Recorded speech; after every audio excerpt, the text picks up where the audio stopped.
حضرت ابو ہریرہ رضی اللہ تعالیٰ عنہ باہر آ کے بیٹھ گئے. کہتے مجھے بھوک بڑی لگی ہوئی تھی اور اتنی بھوک کہ گزارا نہیں ہو رہا تھا, بیٹھا نہیں جا رہا. میں نے کہا کوئی آدمی گزرتا میرے چہرے کو دیکھ کے پہچان لے گا. پھر ایک صحابی آئے, میں نے ان سے ایک مسئلہ پوچھا, وہ مسئلہ بتا کے چلے گئے. دوسرے آئے, میں نے قرآن کی آیت کے بارے میں پوچھا, وہ بتا کے چلے گئے. پھر دل و قلب و نگاہ کے مرشد اولین آ گئے. میں نے حضور سے مسئلہ پوچھا, حضور نے کہا ابو ہریرہ بھوک لگی ہوئی ہے.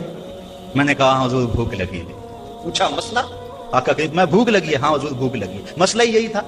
کہتے ہیں آ جاؤ میرے ساتھ آ جاؤ. پھر وہ روایت آپ علماء سے سنی کہ حضور اندر چلے گئے, اجازت دی. حضرت ابو ہریرہ فرماتے ہیں میں دیکھا دودھ کا ایک پیالہ پڑا. ابو ہریرہ جاؤ جو صفہ پہ بیٹھے ان کو بھی بلا لاؤ. میں سوچا وہ تو 70 ہیں اور دودھ کا پیالہ ایک, لیکن حضور کا حکم تھا. میں بلا لایا, کہا اب ان کو پلاؤ. کہا پریشان تھا لیکن جب پہلے نے پیا ذرا بھی کم نہ ہوا. میں سمجھ گیا حوض کوثر کی نہروں سے کنیکشن جڑ گیا ہے. کہا کہ ان سب کو پلاؤ. کہا ایک نے پیا, پھر دوسرے نے پیا, 70 آدمی دودھ پی گئے.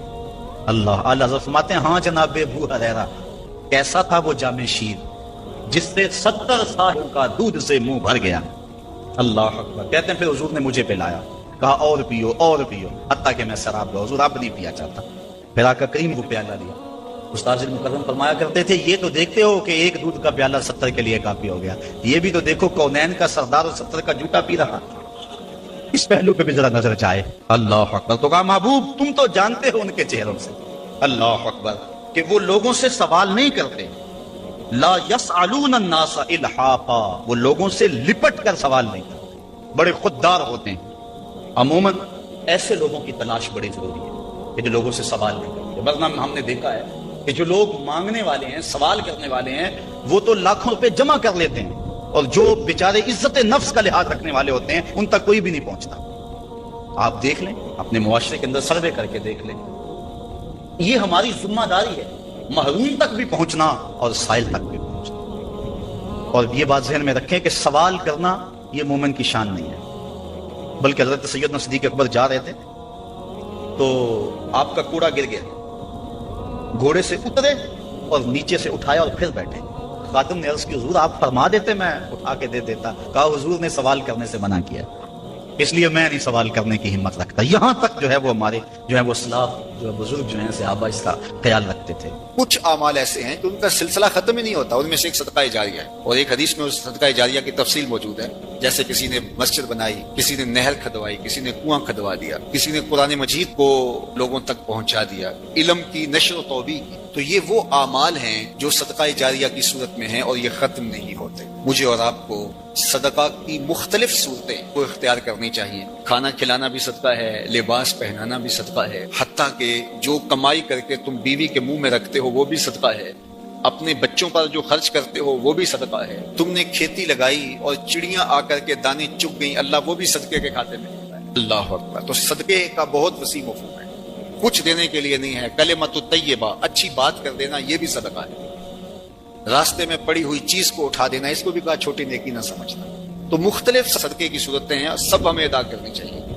لیکن ایک بہترین شکل صدقے کی صدقہ جاریہ ہے, اور وہ مسجد بنا دینا, وہ دارالعلوم بنا دینا, وہ نہر کھدوا دینا, وہ جو ہے وہ کنواں کھدوا دینا. حدیث میں آتا ہے جس طرح وہ آیت کریمہ نازل ہوئی, لن تنالوا البر حتی تنفقوا مما تحبون. تو بیر ہا لے کر کے صحابی اس کا معاملہ لے کر آگے, حضور مجھے سب سے زیادہ محبوب یہی کنواں ہے, تو میں یہی اللہ کی راہ میں پیش کروں. اللہ اکبر. تو وہ صدقہ جاریہ کی شکل ہے. دور موجود کے اندر جن علاقوں میں پانی نہیں ہے, آر او پلانٹ وہاں لگا دینا. یہ کنواں کھدوانے کا دور موجود کے اندر ایک منظم طریقہ ہے. بلکہ ہمیں نیت کرنی چاہیے. میں تو پچھلے دن کہیں تھا تو تقریباً اہل خیر بیٹھے تھے, تو میں نے کہا تھا کہ آپ کو بھی کہتا ہوں, اور میں خود بھی اس کی نیت کی ہے, اور انشاءاللہ اللہ نے توفیق دی تو ہوگا بھی, کہ ہر شخص ہم میں سے ارادہ کرے. جس کے پاس مال ہے وہ تو کرے ہی کرے, جس کے پاس مال نہیں ہے وہ بھی کرے, اللہ سے مال دے گا. ہر شخص ارادہ کرے کہ میں زندگی میں کم از کم ایک مسجد تو بنواؤں گا, میں زندگی میں ایک جامعہ تو بنواؤں گا. تو یہ اگر ہم نیت کر لیں تو نیت المومن خیر من عملہ, تو اس کا ثواب آج سے ہی شروع ہو جائے گا. نیت وہ والی نہیں ہے کہ جب مال ہو تو پھر نیت ٹوٹ جائے. کچھ نیتیں ایسی ہوتی ہیں بندہ پہلے نیت کرتا ہے جب مال نہیں ہوتا. ایک واقعہ مشہور ہے کہ ایک آدمی چڑھا اس کے اوپر کھجور کے اوپر توڑنے کے لیے، تو وہاں ایک سانپ بیٹھا ہوا تھا. تو اسے نہیں پتا تھا، جب خشک کو ہاتھ ڈالنے لگا تو ایک خوفناک سانپ دیکھا تو ڈر گیا اور فوری نیچے سرکنے لگا اور کہا اللہ اگر اس سانپ کے قہر سے تو مجھے بچا لے تو تیری راہ میں اونٹ خیرات کروں گا، اور نیچے سرکنا شروع کیا. 10 15 20 فٹ نیچے ہو گیا، لیکن وہ ابھی بھی اس کی طرف غسیلی نظروں سے دیکھ رہا تھا. لیکن کچھ تھوڑا سا محفوظ ہو گیا، کہا مالک اگر تو مجھے اس سے بچا لے تو تیری راہ میں اونٹ خیرات کروں. یہ اترتے اترتے نصف تک آ گیا اور سانپ کا خطرہ بھی ٹلا نہیں ہے. تو کہنے لگا اللہ اگر تو مجھے اس سانپ سے بچا لے تو تیری راہ میں بکری خیرات کروں. پھر زمین پہ تھوڑا سا قریب آ گیا اور کہنے لگا اللہ تو اگر اس سانپ سے مجھے بچا لے تو مرغی دوں گا. اور پھر چھلانگ لگاتے ہوئے کہا مالک میرے گھر میں ایک انڈا پڑا ہے وہی تیری راہ میں جا کے خیرات کر دوں گا. تو اونٹ سے چلا اور معاملہ انڈے تک پہنچا. یہ صادق النیہ نہیں ہے. اللہ کے محبوب علیہ السلام نے حضرت ابو کبشہ الانماری سے ایک روایت ہے، اس میں فرمایا لوگ 4 طرح کے، ان میں سے دوسری قسم کے لوگوں کا ذکر فرمایا وَرَجُلٌ رَزَقَهُ اللَّهُ عِلْمًا وَلَمْ يَرْزُقْهُ مَالًا. وہ شخص جس کے پاس مال نہیں ہے لیکن اللہ اس کو شعور دیا ہے، فہم دیا ہے، علم دیا ہے. آگے لفظ ہے فَهُوَ صَادِقُ النِّيَّةِ، لیکن وہ نیت کا بھی سچا ہے. وہ کہتا ہے کہ اگر میرے پاس مال ہوتا اللہ عمل تو بعمل فلان، تو جو مالدار لوگ اللہ کی راہ میں خرچ کر رہے ہیں میں بھی ایسے ہی کروں. اور وہ ایسے اوپر سے نہیں کہتا جب مال آ جائے تو پھر جائے. فرمایا وہ صادق النیہ، وہ نیت کا سچا ہے، اگر مال آتا تو کرتا. آقا کریم نے فرمایا کہ کل قیامت کے دن اس نے کیا کچھ نہیں ہے، لیکن جب اعمال تولیں گے تو یہ بھی اس سخی کے ساتھ ہی کھڑا ہو، یہ بھی افضل المنازل. تو نیت کر لینی چاہیے کہ صالح اعمال بچا لائیں، صدقہ کریں، اور صدقہ جاریہ میں مجھے آپ کو سچے دل سے اگر اللہ نصیب کر دے تو پھر یہ کوئی مشکل نہیں ہے، اور یہ سب کچھ یہاں رہ جانا ہے. اور وہ تو ہمارا کفن بھی میلا نہیں ہوتا کہ سب کچھ بانٹ لیا جاتا ہے. میاں صاحب بولے جاندی واری ڈرونا بنے ہوتے، ہاتھ نہ لاندے ڈر دے جنا لئی تو پاپ کمایا جی کتھے نیترے کرتے. ابو لہب ابو جہل سے لے کے دجال تک الکفر ملت واحدہ، کفر ختم کرنے کی کوشش کرے گا، اپنے منہوں کی پھونکوں سے اس چراغ کو بجھانے کی کوشش کرے گا. یہ چراغ کبھی آپ کو جھلملاتا ہوا بھی دکھائی دے گا، لیکن یہ بات ذہن میں رکھ لو کہ واللہ متم نورہ، اللہ اس نور کا اتمام کرے گا. اللہ اکبر. ولو کرہ الکافرون، کافروں کا سب کچھ ڈوب جائے. اتنا سرمایہ لگایا مسلمان پھر ابھر گئے. منگولوں نے کیا کچھ نہیں کیا تھا، بغداد کو اجاڑ کے رکھ دیا، دریائے دجلہ کا بند توڑ دیا، انسانی کھوپڑیوں کے مینار تعمیر کیے گئے، 1.25 لاکھ لاشیں تہ خانوں سے ہم نے نکالی، اور کوئی نہیں کہتا تھا کہ مسلمان اب دوبارہ اٹھ پائیں گے. لیکن ہے یا یورش تاتار کے افسانے سے پاسباں کعبے کو مل گئے صنم خانے سے.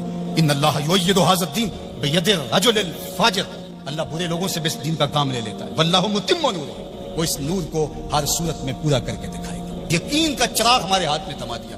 یہ چراغ کبھی بھی آپ کے ہاتھ سے نہیں چھوٹنا چاہیے کہ دین غالب ہوگا. والذی ارسل رسولہ بالھدی ودین الحق لیظہرہ علی الدین کلہ. اللہ تعالیٰ نے رسول کو حق اور ہدایت کے ساتھ مبعوث اس لیے کیا ہے کہ تمام ادیان پر دین اسلام کو غالب کرے. اگرچہ مشرکین کو ناپسند ہو، ساری ان کی محنت ڈوب جائے گی، ساری کمائی ڈوب جائے گی. اتنا سرمایہ کیا، یہ ٹیکنالوجی کے کھڑے کیے گئے پہاڑ، یہ خریدے گئے غدار، یہ کائنات کے اندر ان کے عالی دماغوں کی محنت، دسیسہ کاریاں، پھیلائے گئے جال، یہ سب ضائع ہو گیا. اور اسلام جب اٹھتا ہے تو پھر اسلام اٹھ کے کھڑا ہو جاتا ہے. واللہ متم نورہ، اللہ اپنے نور کو ہر صورت میں اس کا اتمام کرے گا. اب اتمام دین کے لیے اس نے حضور کے غلاموں سے کام لینا ہے.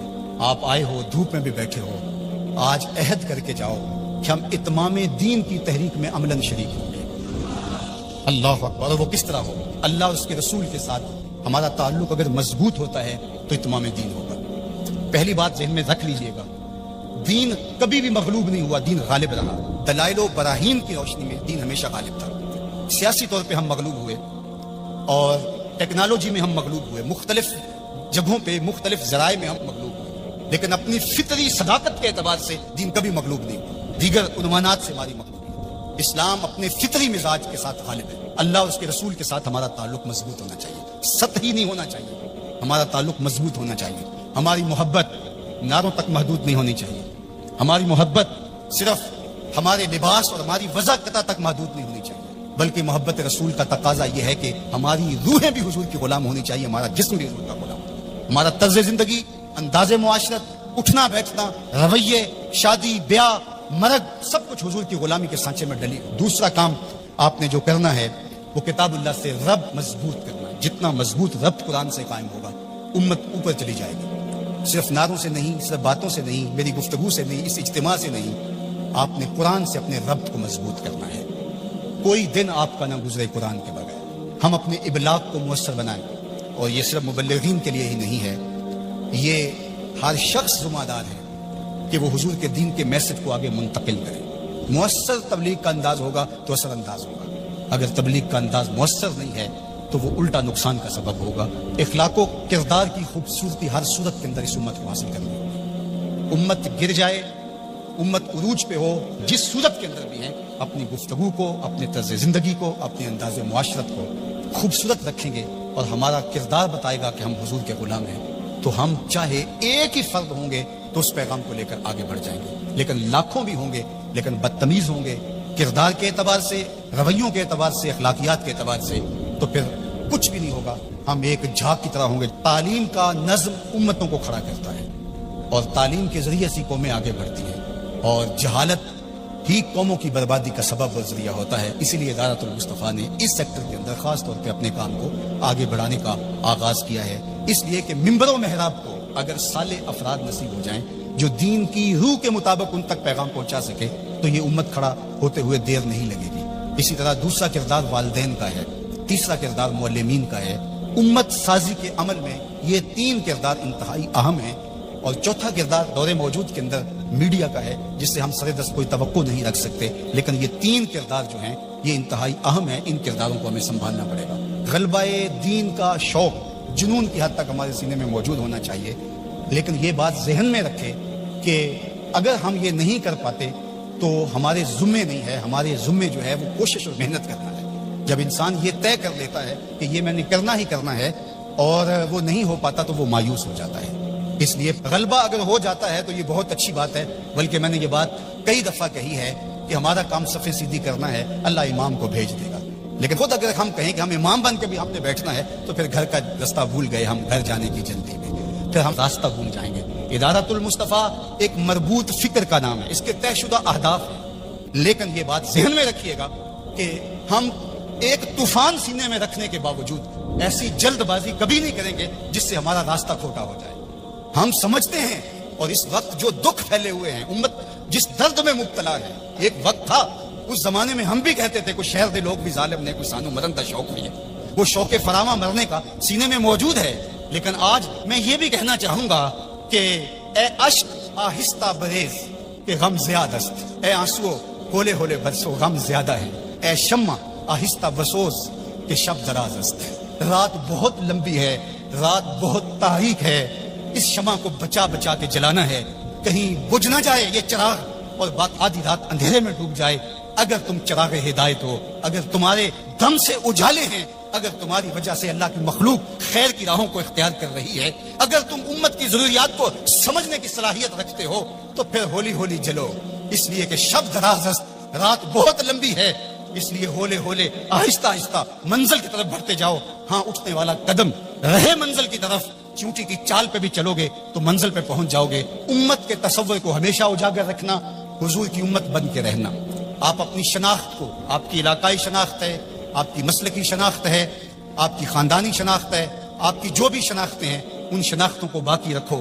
میں ان شناختوں کا انکار نہیں کرتا، لیکن آپ کا تعارف امت کے حوالے سے آگے بڑھنا چاہیے، اور امت یہ ایک آفاقی تصور ہے کہ جو آپ کو کھڑا کر دے گا اور آقا کریم علیہ السلام کی تسکین قلب کا سبب اور ذریعہ بنے گا۔ جب علماء مشائخ ایک دوسرے کے جبے ادھیڑ رہے ہوتے ہیں، منبر رسول جو حضور کا دیا ہوا ہوتا ہے اس پہ ایک دوسرے کو کافر کہہ رہے ہوتے ہیں، اور کسی کو کافر کہنے پہ جشن منا رہے ہوتے ہیں، اور ان کی پگڑیاں ادھیڑ کے اس کی دھجیاں بکھیر رہے ہوتے ہیں اور اس پہ رقص کر رہے ہوتے ہیں، گنبد خضرا میں رسول اللہ کو کتنی تکلیف ہوتی ہوگی۔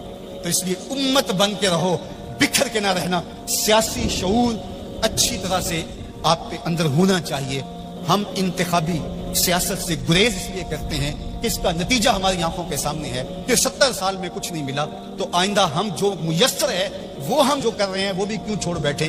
اس لیے کہ جو میں کر رہا ہوں اس سے حقیقی سیاسی شعور پیدا ہوگا، رجال کار پیدا ہوں گے، افراد سازی کے عمل سے ہم گزر رہے ہیں۔ وہ ایک زمانے میں مجھے کسی نے کہا کہ آپ ضرور آئیے، اور بڑی ہی محبت کا اظہار کیا اور بہت سبز باغ بھی دیے، تو میں نے ان کو پیر نصیر الدین علیہ رحمہ کا ایک قول سنایا کہ ایک زمانے میں ان کو وقت کے ایک حکمران نے کہا کہ جناب آپ آئیے، ہم آپ کو وزیر بنانا چاہتے ہیں، تو انہوں نے ہنس کے کہا میں بادشاہ تو مجھے وزیر بنانا چاہنا ہے۔ اس لیے ہم انتخابی سیاست کا کوئی عملی نتیجہ نہیں دیکھتے، اور اگر آپ سوشل میڈیا اور الیکٹرانک میڈیا دیکھتے ہیں تو آج کل جو ہاہاکار مچی ہے، جو اندھیر نگری ہے، جو لہجوں کی عجیب بدبو پھیلی ہوئی ہے، تو کیا کوئی یہ پسند کرتا ہے کہ میں بھی جا کے اس ماحول میں کھڑا ہو جاؤں؟